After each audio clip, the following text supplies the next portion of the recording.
আমরা সম্মেলনে ঢাকায় গেছিলাম, তো আসার পথে পর্যাপ্ত কুয়াশা ছিল নদীতে। আসলে লঞ্চের কারো দোষ ছিল না। যত যতক্ষণে দেখছে ততক্ষণে তারা মুখোমুখি হয়ে গেছে, এই জন্য দুর্ঘটনার শিকার হয়েছে। আসলে এটা কারো হাত নাই।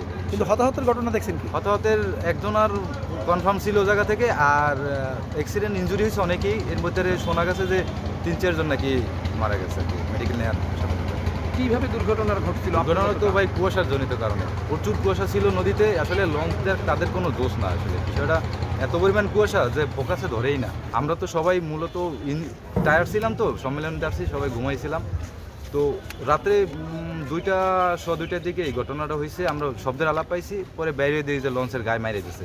পরে ওই সময় মনে করেন অনেক চিলেছিলি, লঞ্চ নামাই চলে আইছে, কিন্তু লঞ্চ এত কুয়াশার কারণে মনে করেন লঞ্চ আরেকটা দেখতে পারে না আর কি, মূলত এই কারণ। ঝালকাঠির কোনো নেতাকর্মী আহত হয়েছে? না, জালুকাঠি আসলে অ্যাডভান্সারে কেউ আহত হয় না, কিন্তু ওই লঞ্চের কিছু মানুষ আহত হয়েছে।